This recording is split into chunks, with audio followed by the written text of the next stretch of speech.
33. Clair, Obscur, Expedition 33 has overtaken The Last of Us Part 2 to rank second in all-time Game of the Year awards. The top spot is still held by Elden Ring with 435 awards. Isn't that nuts, bro? Shout out Elden Ring. Shout out Expedition 33. Haven't played The Last of Us Part 2 yet, so can't say about that. The Last of Us 2 winning was a crime. It should pass Elden Ring. It's better. I might agree, but I don't think the overall gaming audience agrees. Elden Ring is top always. Absolute cinema. This is crazy to me that sometimes people say that like gaming is dead, but we really got Elden Ring in 2022, and then we got Baldur's Gate 3 in 2023, and Alan Wake 2 that year as well. 2024, I wasn't as tapped in with games, so I don't really know everything that came out there that year. And then this year, or last year now, we got Expedition 33? Are you kidding me right now? And Hades 2? Are you kidding me? And Hollow Knight Silksong? And Kingdom Come Deliverance 2? And Death Stranding 2? And Donkey Kong Bonanza? Sorry, I don't have a Switch, so I always make fun of that. But yeah, dude. Shout out, bro. Expedition 33 is my favorite game of all time. For the story and just the way it related to me and my life. It was beautiful, bro. Next up, power supplies and CPU coolers are reportedly the next PC components facing price increases of 6 to 10%, according to a distributor letter. The increases stem from rising costs of key materials, particularly metals and components essential for heat sinks and power delivery, driven by ongoing supply chain pressures. Upstream suppliers have reportedly stopped accepting new orders at old prices, forcing adjustments. Thank you, AI data centers. Our hobby really is cooked until 2041 so people can generate completely useless 30-second videos of Asians cooking xenomorph? I feel like it's mostly cats and dogs, like, dancing and shit, but yeah. Yeah, it really is becoming ridiculous. They really don't want us running our own AIs is what it is. No, I think there's literally just a shortage, my man, to be honest with you. I think there's literally just a shortage because they want it all for AI data centers. Next up, dude, we got our first test of our multiplayer mod for The Last of Us 2 on PC. Very broken and not... Oh, wait, what? Our first test of multiplayer mod for The Last of Us 2 on PC. Very broken and not a lot has been implemented yet. Hashtag The Last of Us Part 2, hashtag factions. And then the Black Okage, one of my goats, says, you believed a studio with hundreds of employees couldn't handle multiplayer? Two modders just built it as a hobby after clocking out of their 9-to-5s. Make it make sense. If you watch the video above, obviously it's not much right now. It's still in the testing phase, but I appreciate the effort. Some of us were looking forward to that multiplayer Last of Us spin-off game. Was that a thing at one point? I feel like it was. I feel like I've heard of that. It's just so weird how Sony had so many multiplayer games in the works, but we haven't seen a single one but Concord. We all know Sony wants more live service, so if Naughty Dog asked for backup, I'm sure they would have gotten the help. I mean, if Concord could get 200 mil, I'm sure better studios could have too. Yeah, also, I mean, Sony is doing that because they have Marathon on the way, right? So they are trying to do that, but I'm just surprised that they didn't ship The Last of Us 2 with some sort of multiplayer or even a standalone game. Because the homie Kilo was telling me that Factions was actually gas on The Last of Us. Yeah, dude. Yeah, I'm kind of shocked. I will never understand how EA couldn't make Anthem work. One of the most beautifully satisfying games I've ever played. And I agree 100%. I just wanted to share this as like a holy shit EA way to fucking fumble the fucking bag, bro. Like they could have done some Fallout 76 or even Cyberpunk 2 type shit with this game, I feel like. If BioWare was just giving the resources. But, you know, with a constant like, come on, next game, make us money. They weren't given the option, man. It really is sad. It's also sad that you can't even download the game anymore, even though you purchased it on EA's launcher. Absolutely fucking insane. Oh, chat. We played the first mission of this game the other night when I first copped the PlayStation 5 because it was on PlayStation Plus.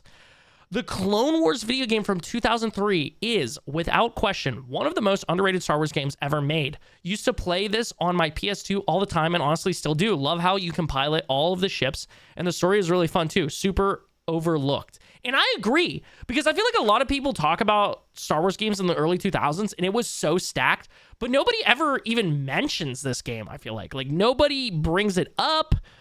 And I would say I'm relatively tapped in on, like, content creators talking about like early 2000s Star Wars games and shit, because it's like one of my autistic hyperfixations, but nobody really brings this up. If you got a PlayStation Plus subscription or an older console, I highly recommend you check out this game. It was a lot of fun. It was one of my faves as a kid. I'm gonna replay it now. Like I said, we played the first mission the other night, and it actually held up better than I was expecting. Like, I was expecting to go into it and be like, yeah, this is shit. It was like all nostalgia. But yeah, dude, other than it being really difficult back in the day, I had a lot of fun with it, dude. It low-key was like around the time that I was playing Battalion Wars on the GameCube, and it kind of reminded me of the first one, like with the piloting mechanics. If that makes sense. Kyber, bro. For Star Wars Battlefront 2, I gotta tap in on this. This is the server browser on Kyber for Battlefront 2 right now. Look at all this shit, dude. Look at all these fucking maps, bro.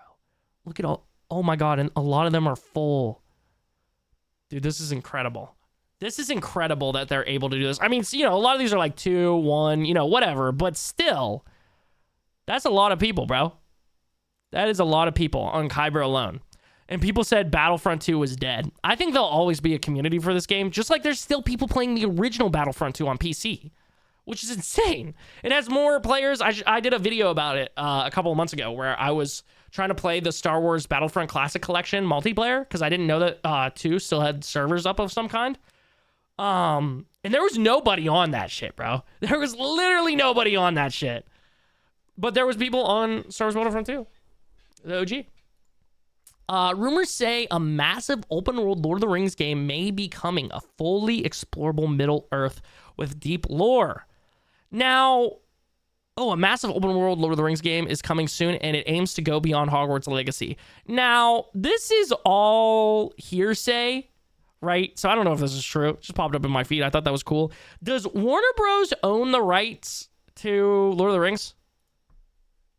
Who owns the rights to Lord of the Rings? What's the copyright? While Embracer Group via its Middle Earth Enterprises owns film, stage, merchandise, and video games rights, and Amazon holds specific TV rights for adaptations like the Rings of Power. Warner? See, that's the thing. If it's Warner Bros., and I think it is because they specifically said Hogwarts Legacy, them getting bought by Netflix, it does not look good for this. I'm going to be honest. It might be fucking Jover. It might actually be Jover. But I can hope. I love Lord of the Rings. I really hope that they actually create one. And the Middle Earth games were actually, or not Middle, what was it called again? What were the ones they put out a few years ago? I'm blanking on the names. Anyways, they were really fun. I had a really good time with the first one back in the day. Lord of the Rings is my special interest, dude. Hell yeah. I hope this is true. Hasn't there been like a lot of rumors about this though? Which is cool. Yeah, because I remember somebody in the chat talking about it. And I mean, I think you might have said something about it. Or am I tripping? Assassin's Creed Valhalla, bro. This is actually kind of insane. I know Assassin's Creed Valhalla was on a 90% deep sale, but to hold the same 13 to 15 concurrent players for a whole month is quite an impressive thing. That said, most of them are probably still on the same playthrough a month later. Yeah. I think this goes to show that Valhalla is probably the best out of the, like, mid Assassin's Creed games. Like, pretty much anything that came after, like, what, like 2018? I feel like Origins was actually like really good, and then Odyssey was like, for some people really loved it and some people really hated it, so I'd put that in like the mid. Maybe you could say Mirage, but Mirage doesn't really, like, it kind of has classic mechanics to it. So yeah, but this is cool. Even though I hate Ubisoft at this point, I do hope the Assassin's Creed franchise continues, because Assassin's Creed 2 was like the game that really made me fall in love with gaming and realize how beautiful of an art form it could be. And then on our last little bit of news here, chat, Code Violet officially gets a 40% on Metacritic just 10 days into 2026, and we probably have the lowest rated game for the whole year. Yeah, I was watching Luke Stevens talk about this. This game looks atrocious. It literally looks like an asset flip. I don't know if anybody has any gameplay here. If we go to Metacritic, will it show us like the trailer or anything? Hello?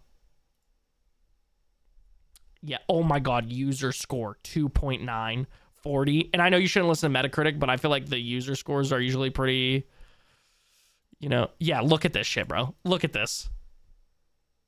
You would not be able to get $4 dues out of me for this on a Steam sale, bro. What is going on here? Literally just looks like a Unity asset flip. The fact they were able to, did they get this on PlayStation? Okay, bro. What the, you know, honestly, when you got shots like that in your trailer, when you got shots, hold on. Is this a Gooner game? It looks like it. When you got shots like this, let's just say you know the game's going to be ass. Sorry. All right. Anywho. Does it say where? Yeah, PlayStation 5. Oh, is it only on PlayStation 5? Oh, man. Sorry, PlayStation 5 owners. It's a bad day. I'm buying. There was one when I was watching Luke Steen's video talking about it. There was one of her in underwear, but it looked like she was wearing a diaper. I don't know if it's in this same video here. But yeah, dude, this looks rough. Again, you wouldn't be able to get $3 dues out of me on a Steam sale, or 4 or 2. Honestly, I wouldn't even buy this. If it wasn't free, there's no way I'm playing. Like, what is even the point? There's dinosaurs in it in this weird ass underground world.